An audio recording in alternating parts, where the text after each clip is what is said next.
저리 비켜요. 애 아빠라면서 애 상태가 이 정도인데 이제 오세요? 응급실 담당이의 쌀쌀맞은 목소리에 내 어깨가 움츠러들었습니다. 새벽 2시 딸 하윤이가 흐느끼며 나를 흔들었을 때 이미 끓어오르는 열감이 느껴졌지만 문구점 재고 정리를 마치고 늦게 들어온 직후였습니다. 진통제를 먹이고 조금 지켜보다가 택시도 잡히지 않아 결국 비를 맞으며 걸어왔습니다. 죄송합니다. 최대한 빨리 왔는데 의사는 코웃음을 치며 간호사를 불렀습니다. 간호사님 5번 환자 해열제 주시고 관찰 기록 철저히 해요. 비에 젖은 채 병원 의자에 주저앉은 나를 지나치던 의사가 한숨을 쉬며 중얼거렸습니다. 이런 상태까지 기다리다 오시면 어쩌라고. 딸을 혼자 키우는 내게 꽂히는 말이었습니다. 가슴이 쿡 찔렸습니다. 그렇게 보였겠죠. 35에 호라비가 된 남자, 어린 딸을 혼자 키우며 문구점을 운영하는 평범한 아버지. 하윤이가 아플 때마다 사람들은 엄마 손길을 언급했고, 그럴 때마다 나는 아무 말도 할 수 없었습니다. 아버님, 여기로 오세요. 라벤더 향이 코끝을 스쳤습니다. 하얀 유니폼, 단정한 머리망, 그리고 마스크 너머로 보이는 눈. 심장이 멎는 듯 했습니다.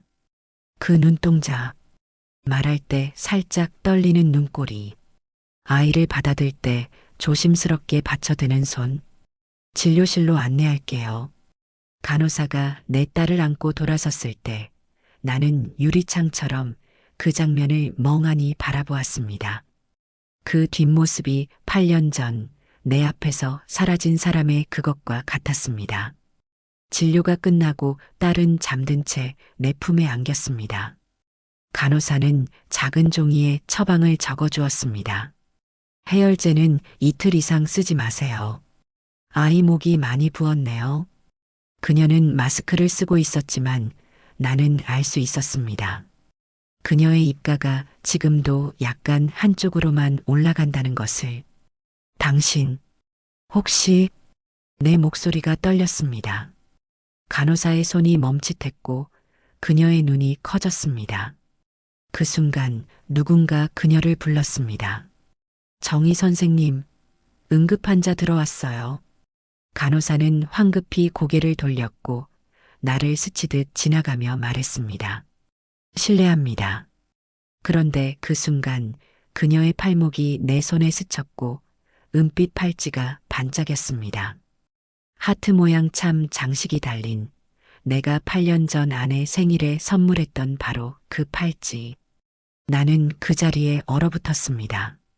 그때 딸이 잠에서 깨어 눈을 비비며 말했습니다. 아빠, 아까 그 간호사 아줌마, 엄마랑 똑같은 향기야. 비는 여전히 내리고 있었고 손끝은 싸늘하게 떨렸습니다. 병원을 나서며 나는 결심했습니다. 오늘 밤은 달랐습니다. 8년 전처럼 그냥 지나치지 않을 것입니다. 이번에는 반드시 확인할 것입니다. 나는 아이를 안고 병원 출구 앞에 기다렸습니다. 간호사들의 교대 시간. 그녀가 나올 때까지 기다릴 것입니다. 비가 오는 밤, 떠나보낸 아내의 얼굴을 한 간호사를 향해 내 삶에서 처음으로 단호하게 물음표를 던질 준비를 했습니다. 2시간을 기다렸지만 그녀는 나타나지 않았습니다. 다른 간호사에게 물어보니 정혜 선생님은 응급환자 대응 중 부상을 입어 먼저 퇴근했다고 했습니다. 그 말에 가슴이 철렁 내려앉았지만 딸의 상태가 더 급했습니다. 결국 집으로 돌아왔습니다. 딸은 해열제 덕분에 잠이 들었고 거실에 홀로 앉은 나는 불 꺼진 텔레비전 화면에 비친 내 얼굴을 멍하니 바라보았습니다. 그 간호사의 눈빛이 머릿속에서 떠나지 않았습니다. 그럴 리 없다고 수백 번도 넘게 되뇌었는데 정말 그럴 수도 있다는 생각이 스치자 나머지 생각들이 무너졌습니다. 장롱 깊숙한 곳에서 오래된 상자를 꺼냈습니다. 8년 동안 단 한 번도 열지 못했던 상자. 손이 떨렸습니다. 천천히 뚜껑을 열자 라벤더 향이 희미하게 남아 있었습니다. 가장 마지막으로 찍은 가족 사진, 딸이 2살 무렵, 아내는 팔목에 압박붕대를 감고 웃고 있었습니다. 그해 겨울, 아내는 넘어져 팔목에 실금이 갔습니다. 며칠 병원 신세를 지고는 팔이 낫기 전까진 하윤이 좀 시댁에 보내자고 했죠. 나도 잠시 안도했던 기억이 납니다. 직장 근무 중에도 아이 걱정이 컸으니까요. 그리고 그날 아내는 집에서 혼자 쉬고 있었습니다. 나는 야간 소방 근무 중이었고 모든 게 평범한 하루였습니다. 아내의 마지막 메시지를 꺼내 보았습니다. 화재가 나기 몇 시간 전 그녀가 내게 보낸 문자 한 줄. 하윤이 잘 부탁해. 무심한 한 줄이었죠. 그때는 그저 아이를 시댁에 맡긴 걸 당부하는 말인 줄만 알았습니다. 하지만 지금 돌아보면 그 문장 안에 뭔가 더 있었던 것만 같았습니다. 화재는 갑작스러웠습니다. 무전으로 들은 주소가 내 집이라는 걸 깨달은 순간 심장이 멎었습니다. 동료들은 내 표정을 보고 알았던 걸까요? 누군가 내 어깨를 잡았지만 그 순간 나는 이미 출동차를 향해 뛰고 있었습니다. 도착했을 때는 이미 3층 외벽에서 불꽃이 치솟고 있었습니다. 화염 속 내가 알고 있던 삶 전체가 타고 있었습니다.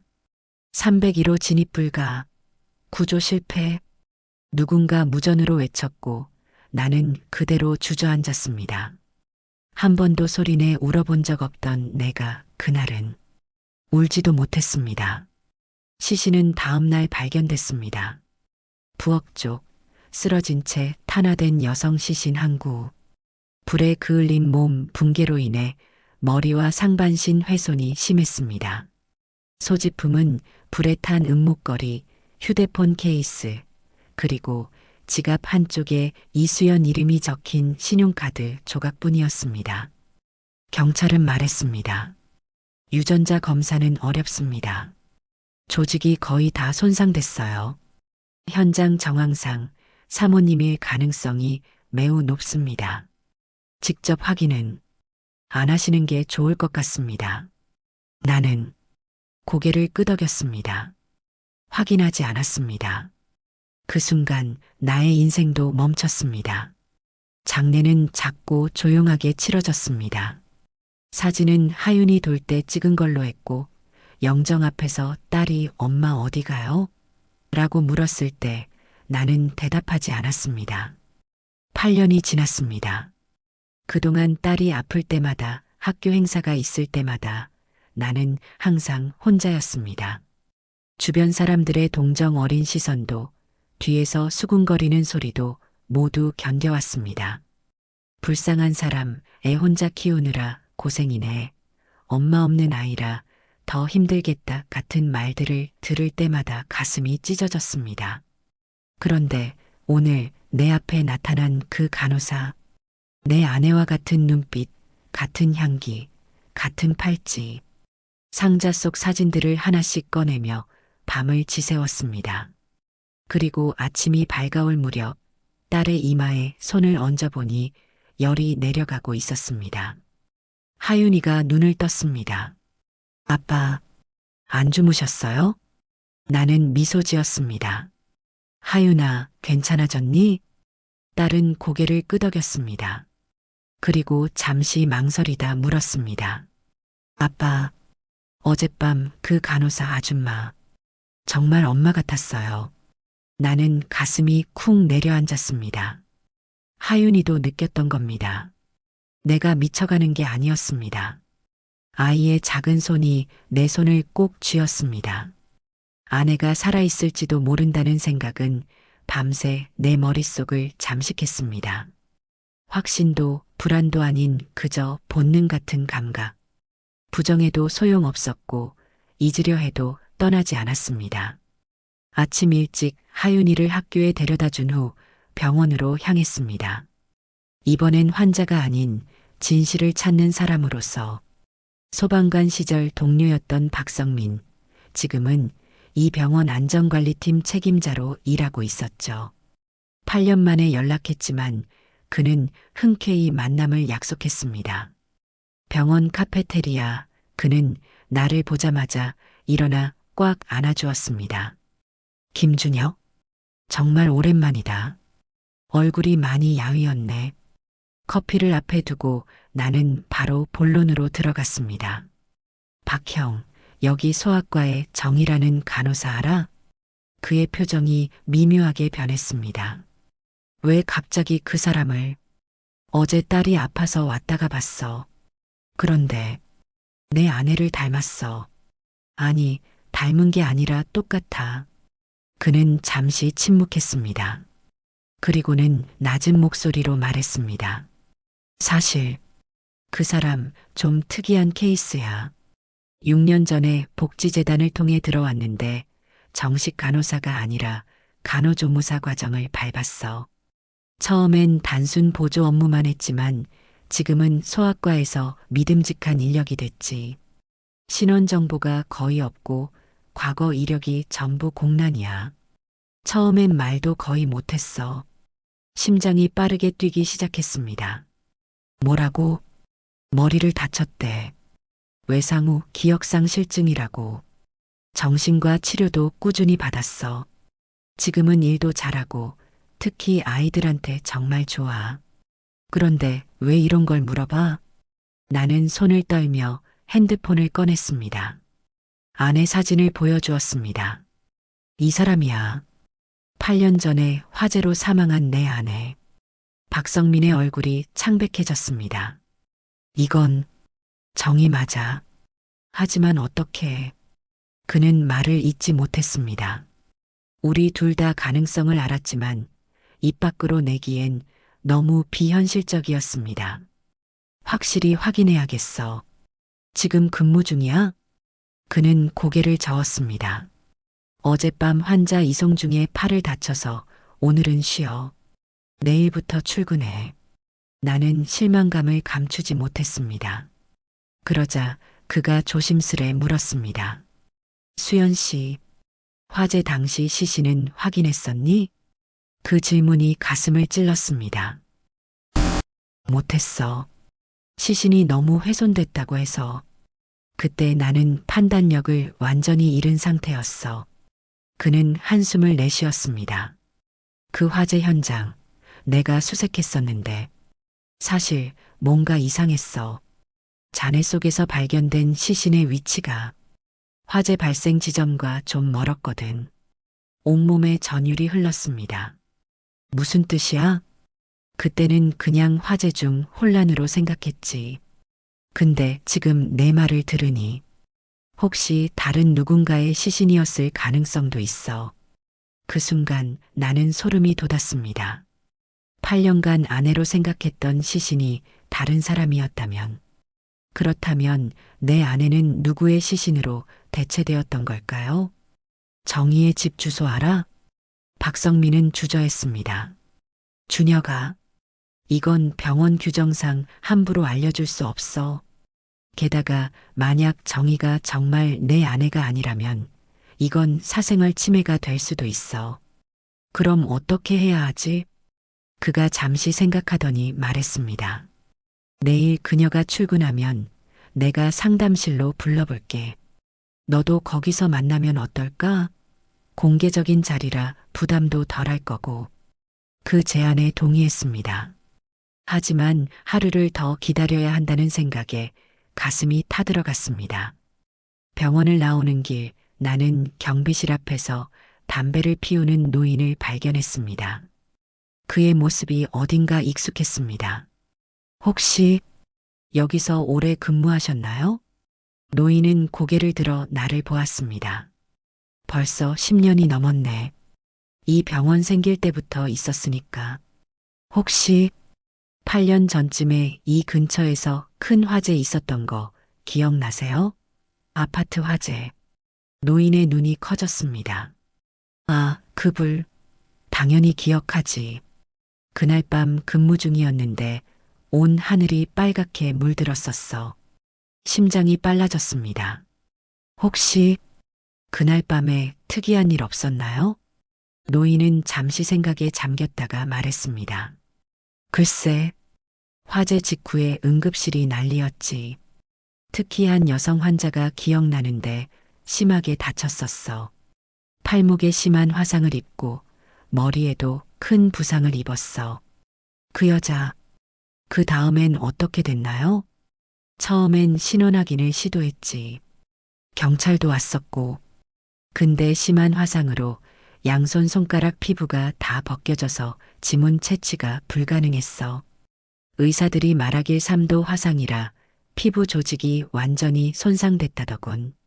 나중에 환자가 의식을 되찾은 후에도 자기가 누군지 기억을 못했어. 외상성 기억상 실증이라고 했나? 의사들이 뭐라 그랬는데, 당시 신분증도 없었고 얼굴도 많이 부어 있어서 사진 대조도 어려웠대.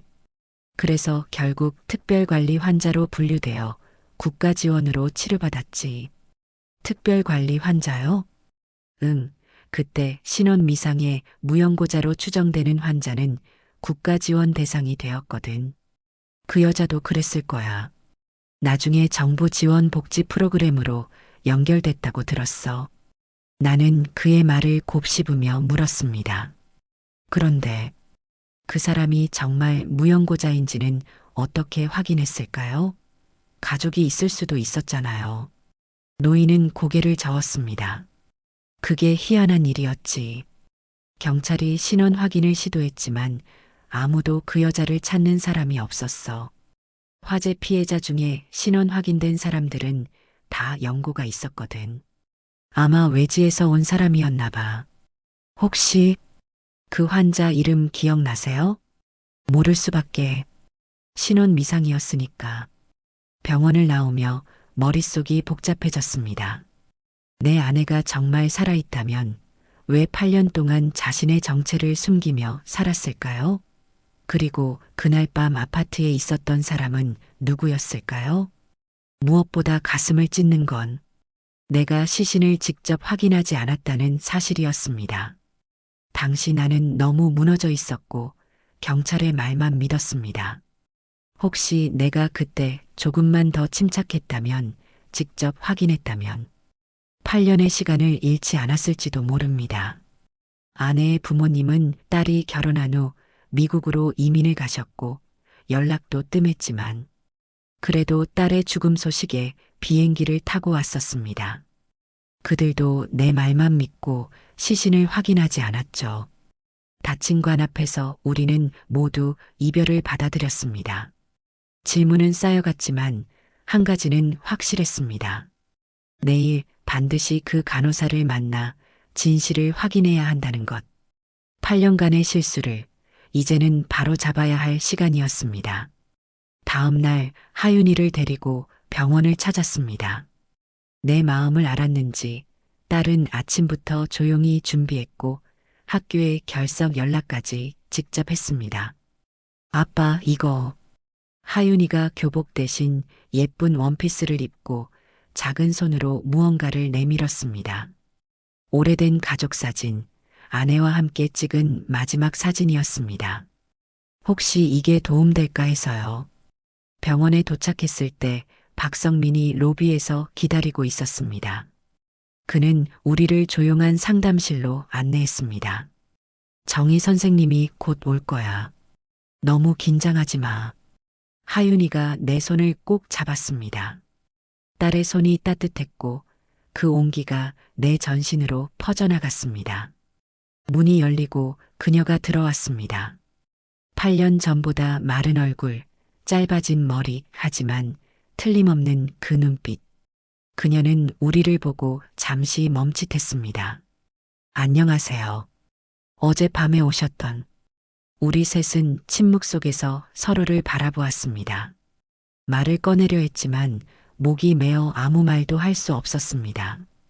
하윤이가 조용히 의자에서 일어나 그녀에게 다가갔습니다. 선생님, 이거 보세요. 딸이 조심스럽게 사진을 내밀었습니다. 그녀는 천천히 사진을 받아들었습니다. 처음엔 무표정하게 바라보던 그녀의 얼굴이 점점 변해갔습니다. 눈썹이 찌푸려지고 눈이 커지더니 손끝이 미세하게 떨리기 시작했습니다. 이 사진은 우리 가족 사진이에요. 엄마, 아빠, 그리고 저요. 하윤이가 조용히 말했습니다. 그녀의 눈에서 눈물이 맺히기 시작했습니다. 떨리는 손가락으로 사진 속 어린아이를 가리키며 속삭였습니다. 이 아이, 이름이 하윤이였어요? 나는 벌떡 일어났습니다. 수연아. 그녀는 고개를 들었습니다. 눈에서 눈물이 흘러내렸고 손으로 입을 막았습니다. 저는 정희라고. 그녀의 말끝이 흐려졌습니다. 하윤이가 천천히 다가가 그녀의 손을 잡았습니다. 선생님, 엄마 향기가 나요. 그 말에 그녀의 눈에서 눈물이 쏟아졌습니다. 조심스럽게 하윤이를 품에 안았고 마치 오랫동안 갈망했던 것처럼 떨리는 손으로 아이의 머리를 쓰다듬었습니다. 이상해요. 이 아이를 안아본 것 같은 느낌이. 왜 이렇게. 박성민은 눈물을 참으며 조용히 방을 나갔고 우리 세 사람은 8년 만에 처음으로 한 공간에 있었습니다. 상담실을 나와 병원 뒤 조용한 공원 벤치에 앉았습니다. 하윤이는 자판기에서 음료수를 사오겠다며 우리에게 잠시 시간을 주었습니다. 기억 나세요? 내가 조심스럽게 물었습니다. 그녀는 천천히 고개를 저었습니다. 나는 아니에요. 조각 파편처럼 떠오를 뿐이에요. 무엇이 기억나요? 가끔 무언가 떠오르긴 했어요. 익숙한 노래, 빗소리, 그리고 누군가가 내 손을 꼭 잡고 수연아 하고 부르는 느낌. 그녀의 목소리가 떨렸습니다. 그리고 아이를 안고 있는 꿈을 자주 꿨어요. 그게 하윤이었을 거예요. 우리 딸이에요. 왜 나는 이 아이를 잊었을까요? 잊고 싶었던 걸까요? 버린 걸까요? 그녀의 눈에서 다시 눈물이 흘렀습니다. 나는 천천히 그녀의 손을 감쌌습니다. 차갑고 떨리는 손. 하지만 그 손끝의 감촉은 분명 아내의 것이었습니다. 아니야.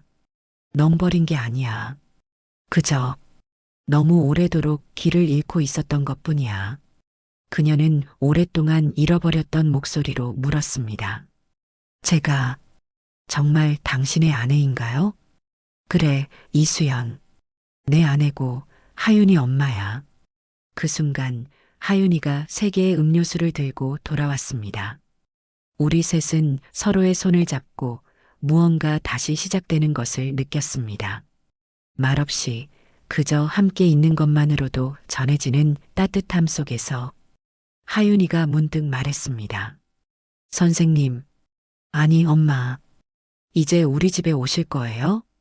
그녀는 당황하면서도 떨리는 미소를 지었습니다. 아직은 조금 혼란스러워요. 하지만 함께 기억을 찾아가면 좋겠어요. 나는 아내의 손을 조금 더 단단히 잡았습니다. 그녀가 완전히 돌아오기까지는 아직 시간이 필요했지만 이제 더 이상 혼자가 아니라는 사실만으로도 가슴이 벅차올랐습니다. 그녀는 병원에 휴직계를 냈고 우리는 그녀의 작은 원룸에 모였습니다. 아파트보다는 병원 기숙사에 가까운 공간이었습니다. 8년간의 흔적이라고는 책 몇 권과 병원 사진뿐인 삭막한 방이었지만 우리 셋이 함께 있다는 것만으로도 그곳은 따뜻했습니다.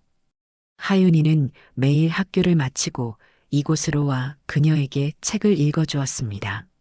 처음에는 선생님이라 부르다가 점점 엄마라는 말을 조심스레 섞어 부르기 시작했습니다. 그럴 때마다 그녀의 눈에 미소가 번졌습니다. 사흘째 되는 날 그녀가 작은 상자를 들고 왔습니다. 이건 제가 처음 병원에 왔을 때 가지고 있던 유일한 물건이에요. 낡은 은팔찌였습니다. 심하게 그을렸지만 하트 모양 참은 여전히 선명했습니다. 내가 결혼기념일에 선물했던 그것. 이것 때문에 가끔 누군가가 나를 기다리고 있을지도 모른다는 생각을 했어요. 하지만 기억이 없으니 어디서부터 찾아야 할지 몰랐죠.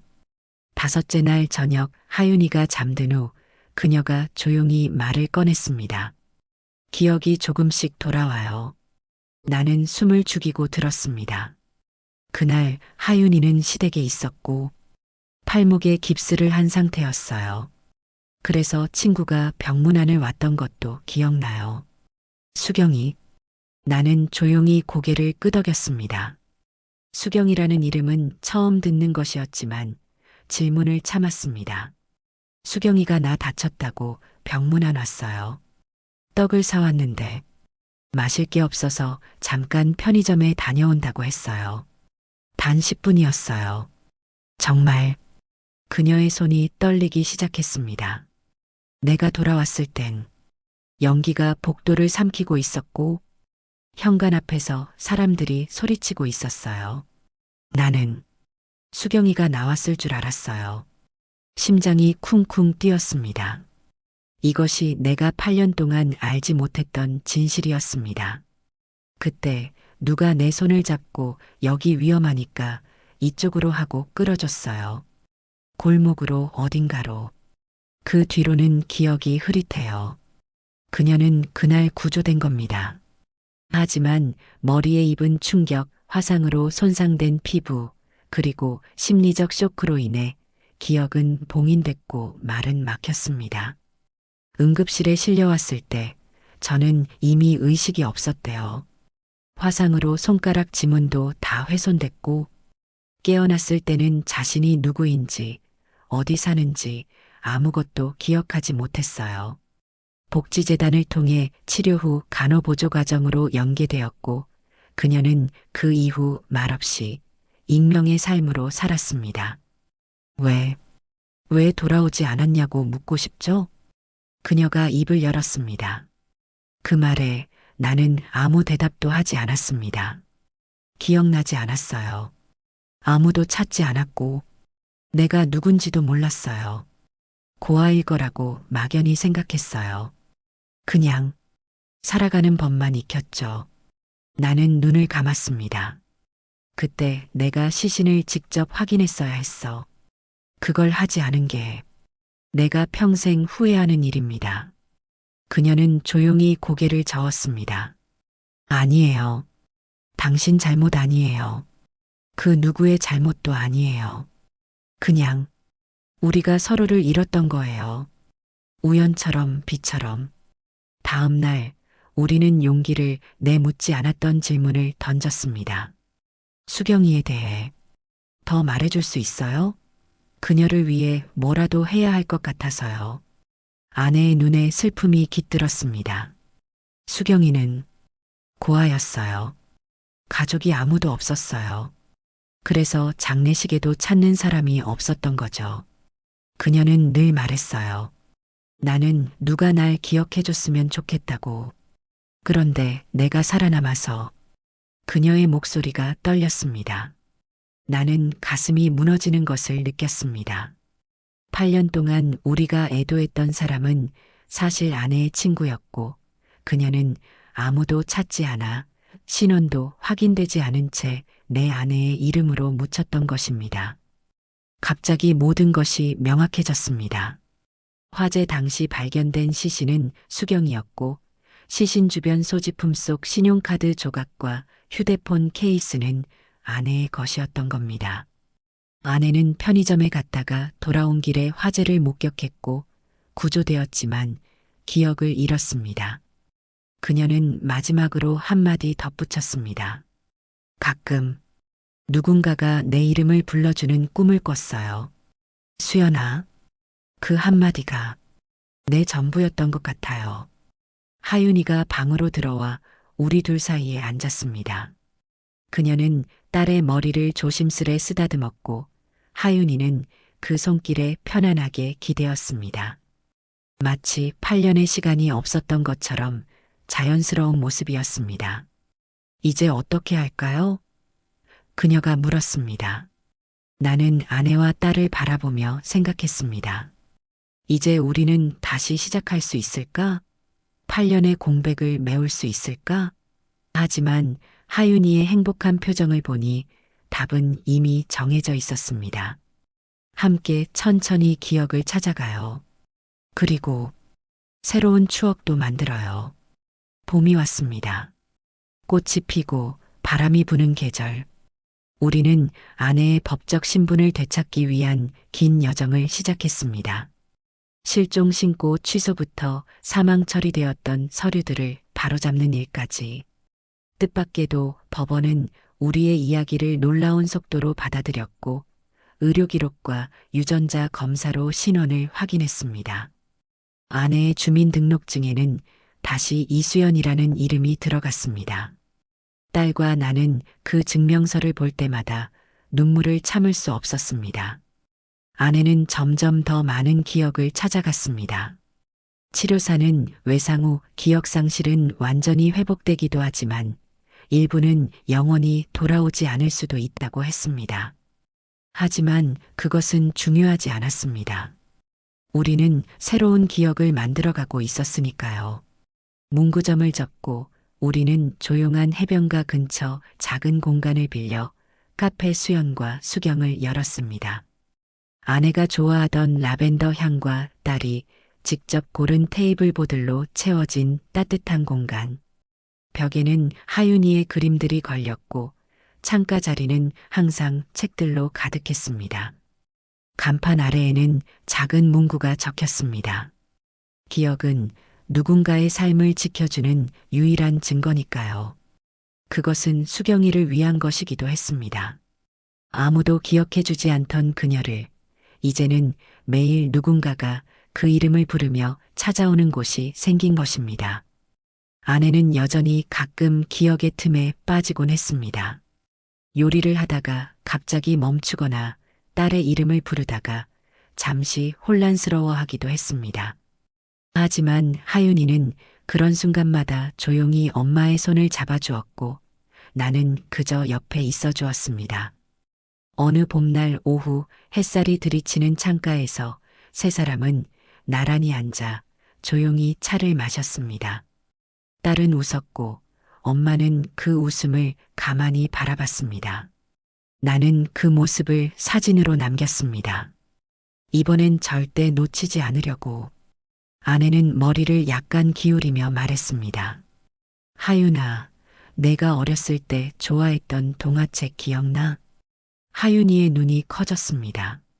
그것은 아내가 회복한 기억 중에서도 특별한 것이었습니다. 아내가 2살 배기 하윤이에게 읽어주던 잠자리 동화. 정말요? 기억나세요? 아내는 미소 지었습니다.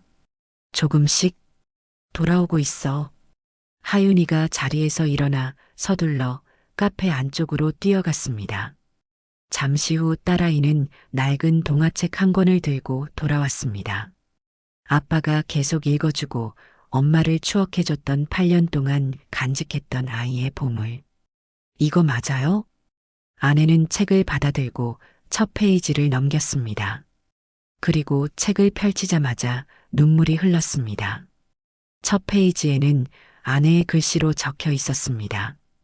우리 하윤이에게 사랑하는 엄마가. 딸은 엄마의 어깨에 머리를 기대었고 나는 그 둘을 바라보았습니다. 그 순간 아내가 조용히 말했습니다. 돌아온 게 아니에요. 사실 전 한 번도 떠난 적 없었어요. 그 말에 우리 셋은 모두 울었습니다. 8년의 공백은 여전히 우리 사이에 있었지만 그것은 이제 더 이상 벽이 아닌 우리가 함께 메워나갈 공간이었습니다. 창밖으로 봄비가 내리기 시작했습니다. 처음 만났던 그날처럼, 첫 이별을 했던 그날처럼. 하지만 이번엔 우리는 모두 같은 공간에서 같은 비를 바라보고 있었습니다. 아내는 딸의 손을 한 손으로 잡고 다른 손으로는 내 손을 꼭 쥐었습니다. 그리고 우리는 서로에게 약속했습니다. 이제 누구도 혼자 남겨두지 않겠다고. 비는 계속 내렸고 카페 수연과 수경은 그날도 따뜻했습니다. 오늘 이야기 어떻게 보셨나요? 마음에 드셨다면 좋아요와 구독 부탁드릴게요. 여러분의 댓글 하나하나가 큰 힘이 됩니다.